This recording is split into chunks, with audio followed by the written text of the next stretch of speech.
Bonjour à toutes et à tous. Aujourd'hui, nous allons nous intéresser aux conséquences humaines, géopolitiques, philosophiques et morales de la Seconde Guerre mondiale. Ici Monsieur Fouché, c'est parti. La Seconde Guerre mondiale apparaît comme le conflit le plus meurtrier de l'histoire mondiale, avec près de 50 millions de morts, dont près de la moitié sont des civils. En Europe, l'URSS verse le plus lourd tribut, avec près de 20 millions de morts. Des villes entières sont rasées et deviennent de véritables villes martyrs. C'est le cas bien entendu d'Hiroshima et de Nagasaki au Japon, mais aussi de Dresde en Allemagne ou du Havre en France. À ce bilan, il faut ajouter les souffrances civiles qui sont majeures.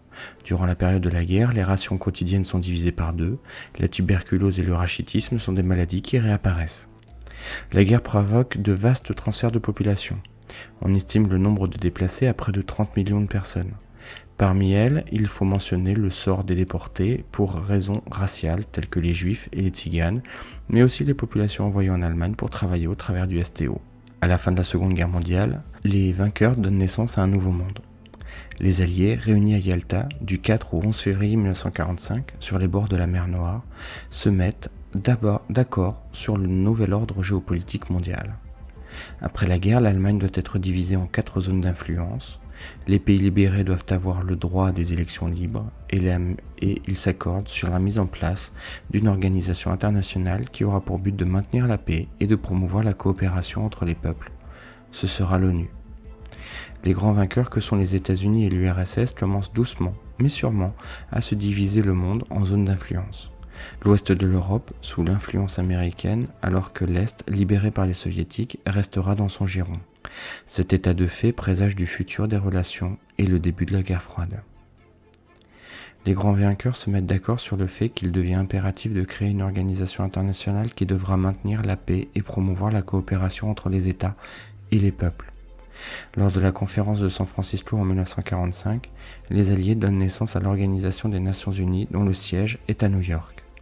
Elle se compose d'une assemblée où chaque pays membre est représenté, une sorte d'organe législatif, et d'un organe exécutif, le Conseil de sécurité, composé de 15 membres, dont 5 membres sont des membres permanents.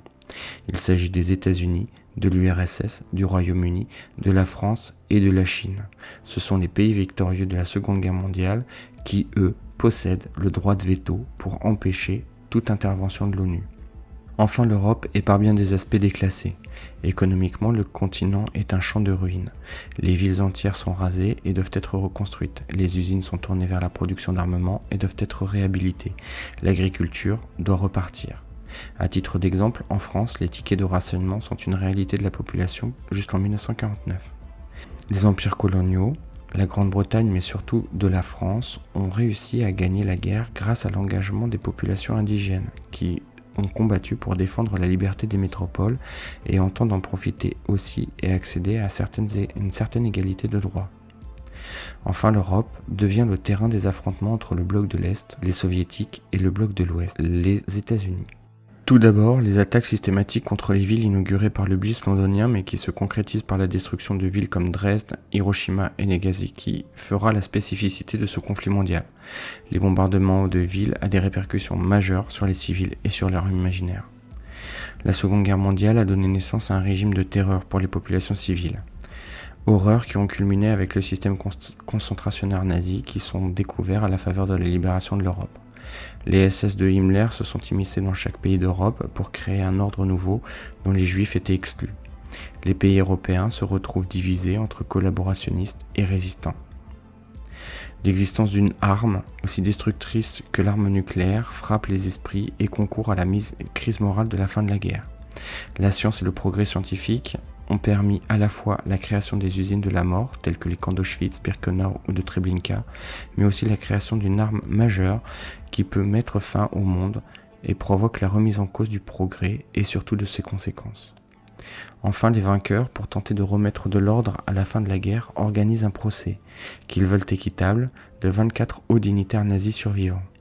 Au terme d'un long processus de justice contradictoire, le procès donne naissance à la notion de crime contre l'humanité et condamne la moitié des accusés à la peine capitale, alors que les autres sont condamnés à des peines de prison ou acquittés. En conclusion, le second conflit mondial est sans précédent. Il est le responsable de la mort de 50 millions de personnes, dont la moitié sont des civils. Il donne naissance à un nouvel ordre mondial, où l'Europe se retrouve déclassée et où les États-Unis et l'URSS s'apprêtent à se confronter. Enfin, il donne naissance à une véritable crise morale et à une remise en cause du progrès qui est en capacité de détruire l'ensemble de l'humanité.